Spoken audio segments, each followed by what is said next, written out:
El contenido de este podcast aborda temas sensibles relacionados con el suicidio, tiene fines informativos y educativos únicamente y no sustituye terapia. No nos hacemos responsables de las acciones tomadas por los oyentes basadas en el contenido de este podcast. Hola, bienvenidos a Juntos por la Vida. Soy Carolina Urdaneta y exploraremos las historias de quienes han vivido de cerca el suicidio, de aquellos que han perdido a alguien querido o que han luchado contra sus propios pensamientos intrusivos. Conversaremos con expertos, familiares, amigos y sobrevivientes. Este es un podcast producido por relatores y grabado en los estudios de Fiona Records.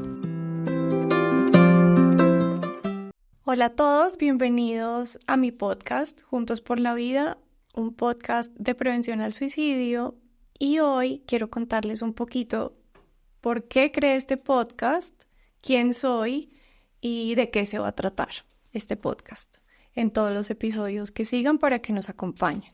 Entonces, en este episodio les voy a contar la historia mía, de mi familia, de mi hermano. Yo tengo un hermano que se suicidó cuando yo tenía 19 años y por eso decidí yo crear este podcast por un montón de preguntas que surgen que se las voy a contar más adelante. Entonces, primero les cuento un poquito de mí, de ese momento de mi vida cuando yo tenía 19 años y tenía un hermano que se llamaba Alejandro. Él en ese momento vivía en Medellín, estaba casado, se casó muy joven, como a los 25 años, y teníamos una relación muy bonita. Mi hermano, digamos que me protegía porque me llevaba 7 años y yo siempre lo veía como ese hermano grande, un poco ídolo, desde que nací, desde que crecí. Él tuvo muchos problemas como de alcoholismo y drogadicción en su adolescencia y yo como niña pues viví todo esto, todo lo que pues, las drogas y el alcoholismo puede hacer en una familia, en las dinámicas familiares y también pues en traumas que se pueden crear en uno.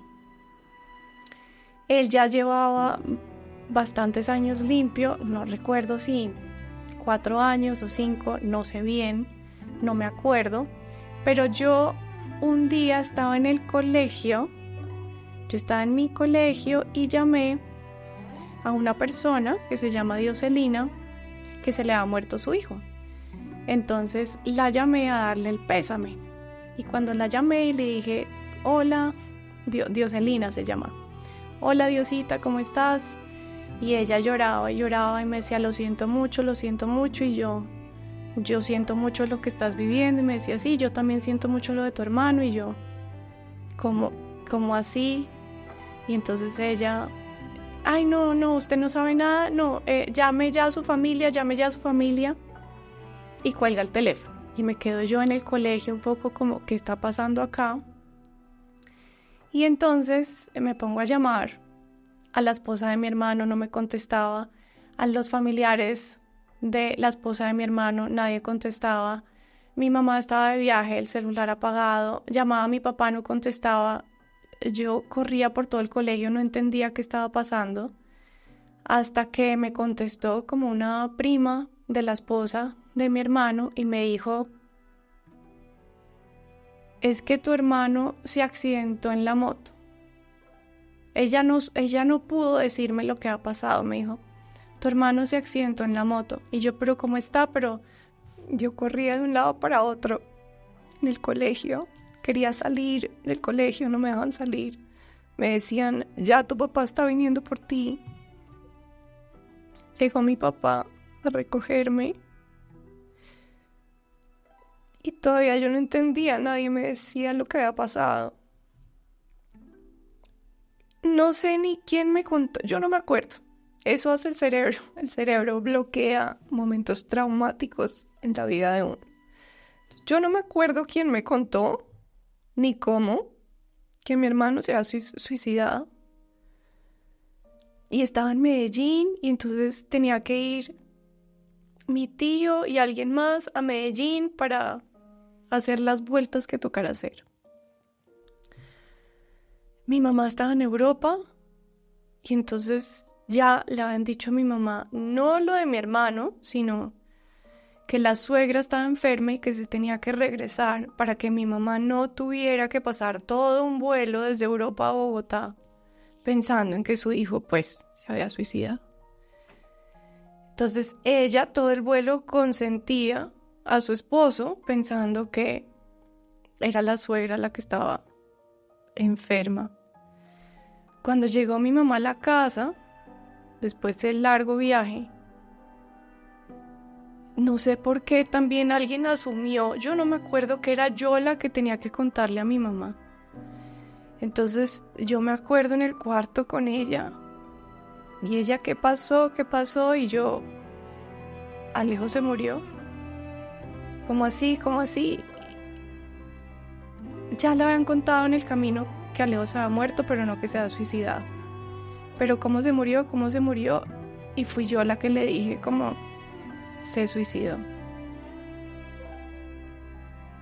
Ella obviamente pues se desbarató. Solo yo creo que ella yo no me acuerdo si me abrazó, si no me abrazó, qué era lo que estaba haciendo. Yo tengo todos esos momentos muy, muy nublados en mi cabeza.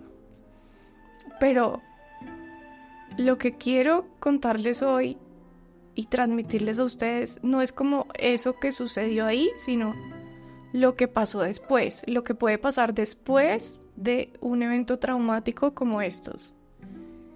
Y es como yo de 19 años veo como toda la estructura familiar cambia un poco.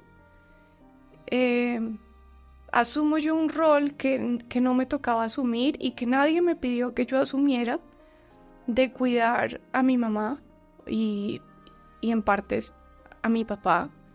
Mi papá a los 2 meses también tenía un tumor en el cerebro, entonces yo me la pasaba entre la clínica y mi mamá, en el luto, en el duelo que ella tenía. Yo no tuve tiempo de hacer un duelo, de hacer una tristeza. ¿Por qué? Porque siempre que se suicida alguien, los que más sufren son nuestros papás, las mamás y los papás. Y todos alrededor tenemos que cuidar mucho las emociones, los sentimientos, el vivir de nuestros papás. Entonces, nuestro duelo, sobre todo el de las hermanas o hermanos de personas que se han suicidado, es un duelo muy escondido. Es un duelo como si no fuera, casi como si uno no pudiera permitirse ese duelo, porque lo que uno está viviendo no es tan duro como lo que están viviendo los papás. Pero uno como hermana o como hermano, digamos que yo sentí que en 5 minutos perdí a mi hermano, a mi papá, porque mi papá hoy en día vive, pero no es el mismo, y a mi mamá. Los ojos de nuestros papás no brillan igual después de eso. La felicidad es distinta cuando tienen momentos felices. Entonces, uno tiene un duelo que no sabe uno muy bien cómo manejar. Después de un tiempo yo empecé a ir a terapia. Yo toda la vida he ido a terapia, pero pues obviamente empecé a manejar este tema pues con mi psicóloga, porque sí es un evento traumático y uno sí queda traumatizado y probablemente sale en otras áreas de la vida, en áreas que uno de pronto ni cuenta se da. No hablo mucho, en mi familia no se habla mucho de la muerte de mi hermano, porque cuando se habla de la muerte de Alejo, pues mi mamá se desbarata. Mi mamá pues obviamente llora y se desbarata. Entonces yo, por cuidarla y protegerla a ella, no he hablado mucho de lo que yo siento, de lo que viví o de mis dolores. Hasta hace poco, en enero, yo oí una canción de Sofía Castro Y esa canción, yo hice un pequeño video y lo subí a redes. Y yo iba manejando hacia Villa de Leyva. Mi mamá vive en Villa de Leyva. Yo iba con mis hijos, o sea, yo subí el video, recogí a mis hijos y me fui manejando a Villa de Leyva. Y mi mamá cumplía al día siguiente. Y yo en el carro pensé, ¿qué hice? ¿Cómo subí este video? Mi mamá lo va a ver y se va a desbaratar, y me le tiré el cumpleaños y era un video solamente yo hablando de la tristeza que yo siento de haber perdido a mi hermano de esa manera.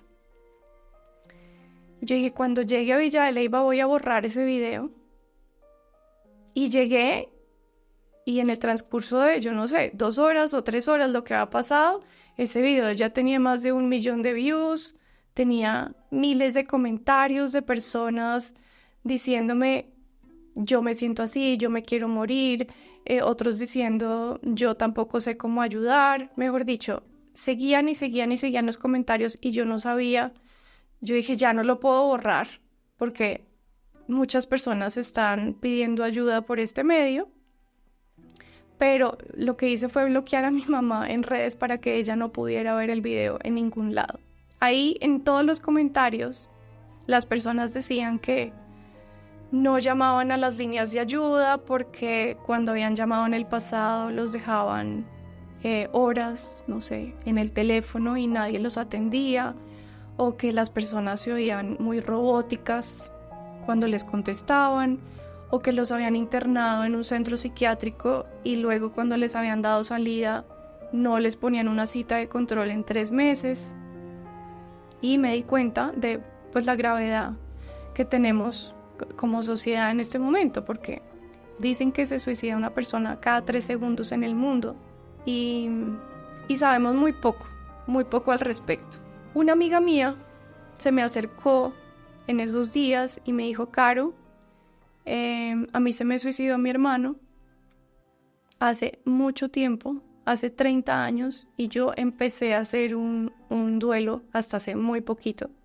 Ella era chiquita, tenía 7 años, y no he encontrado un grupo de apoyo para los sobrevivientes del suicidio. Sobrevivientes del suicidio no son personas que han intentado suicidarse y que sobrevivieron, sino los que están alrededor de alguien que se suicidó.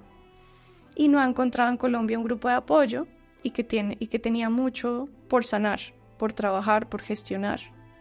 Y yo le dije, pues hagamos un grupo tú y yo. Hicimos un grupo de hermanas.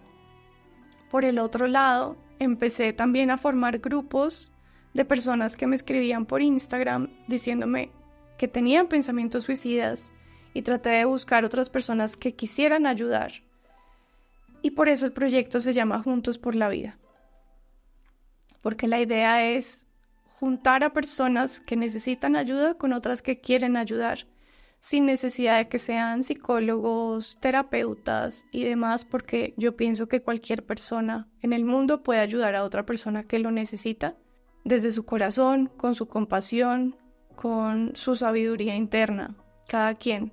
Pero estamos en un mundo en donde nos da miedo ayudar al otro, nos da miedo tener la palabra equivocada y que el otro de pronto haga algo desfavorecido por uno haber intentado ayudar. Y por ese miedo que nos da de ayudar al otro, estamos en una sociedad cada vez más sola, apartada y poco empática. Entonces, en este grupo de personas que estoy juntando, de personas con pensamientos suicidas y junto con otras personas, surgen un montón de preguntas, interrogantes acerca de la prevención al suicidio, y yo no tengo las respuestas porque yo no soy ninguna experta en tema de suicidio. Lo único que sé es lo que viví, lo que he vivido y sigo viviendo por mi familia, y por eso decidí crear este podcast para poder entrevistar a personas, o bien sea que sean expertos en algún tema y nos puedan ayudar, o porque han vivido el suicidio de un ser querido, o porque han intentado suicidarse y han sobrevivido para contarlo, y demás historias que van a seguir encontrando en los demás episodios de este podcast. Entonces, estamos acá para aprender yo dije, tengo mucho que aprender y qué delicia si puedo aprender junto con otras personas. Bueno, entonces esa era un poquito mi historia de por qué decidí crear este podcast. Espero que les guste, espero que aprendamos juntos, ustedes y yo, un montón, porque nunca sabemos si necesitamos esta información para ayudar al de al lado, porque muchas personas ya están viviendo en este momento que su hijo, que su primo, que su tío está delicado en un momento riesgoso, digamos, para su vida y no saben cómo manejarlo. Este podcast pretende brindar herramientas para todos nosotros, que nos sirvan ojalá para nuestra propia salud mental, pero también para poder ayudar y comprender a los que tenemos cerca. Espero que les guste. Espero que se queden oyendo todas estas historias que vienen. Entonces, compartan este podcast y los espero en los siguientes episodios. Gracias por acompañarnos en este episodio. Recuerda que no estás solo. Si tú o alguien que conoces necesita ayuda, por favor contacta con una línea de prevención del suicidio o busca ayuda profesional. Comparte este episodio. Para conocer más, síguenos en redes sociales. Este es un podcast producido por Relatores y grabado en los estudios de Fiona Records.